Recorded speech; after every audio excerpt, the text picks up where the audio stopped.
L'idée de fonder une fédération ou un regroupement des comités de parents dans la province est venue à l'occasion du congrès de la Fédération des commissions scolaires du Québec en 1973. Les comités de parents ont commencé à exister en 1973, c'était la première année d'existence. Et plusieurs commissions scolaires avaient invité les présidents du comité de parents lors de leur congrès à Montréal, je me souviens bien, c'était à leur congrès. Alors, il y a un certain nombre de présidents de comité de parents qui se sont retrouvés là, qui ont profité de l'occasion pour se regrouper, puis de parler que ça serait intéressant peut-être d'avoir un regroupement provincial des comités de parents. Alors, ils ont formé un comité provisoire pour charger d'organiser une rencontre, un colloque, qui devait avoir lieu du 23 au 25 mai 1974. Moi, je n'étais pas au courant de cette démarche-là. Mon président de commission scolaire n'avait pas jugé important de m'inviter. J'ai reçu l'invitation, je pense, au mois de mars pour assister à ce colloque-là.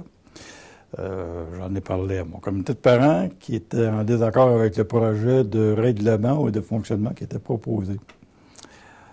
Alors, je me suis présenté au colloque en mai 1974. J'ai beaucoup débattu du projet.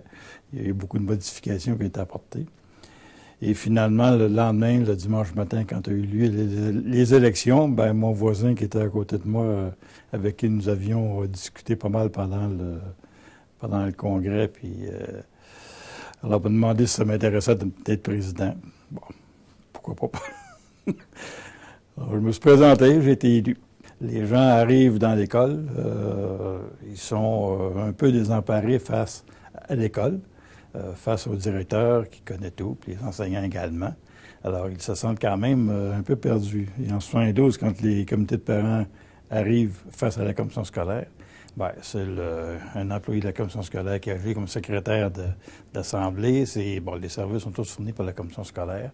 Et les parents sont quand même à la remorque des commissions scolaires.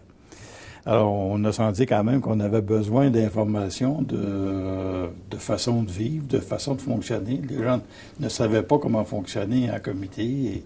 Alors, on a senti qu'il y avait un besoin d'informations, de formation au niveau des parents comme tel, dès le départ.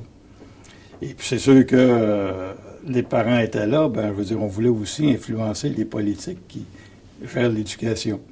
Alors, on s'est impliqué à se faire reconnaître après ça par les différents organismes politiques auprès du ministère de l'Éducation, le ministère comme tel et aussi les employés du ministère, parce que entre le politique puis l'administratif, c'est deux choses. C'est deux langages différents, puis c'est pas toujours sur la même longueur d'onde. Et surtout qu'à l'époque, dans les premières années, on a changé de 6 ministres d'éducation dans l'espace de 2 ans. Alors, M. Cloutier, qui était le ministre de l'Éducation en 1975, on nous a octroyé une subvention de 20 000 pour le fonctionnement de la fédération. C'était le premier qui s'occupait de nous. Parce que quand on a fait, à la fin du premier colloque que nous avions fait au mois de mai 1974, il nous restait 1500 $ en banque pour être capable de fonctionner. Alors, c'était que du bénévolat. Ça, c'était en 60 et on l'a eu en 75.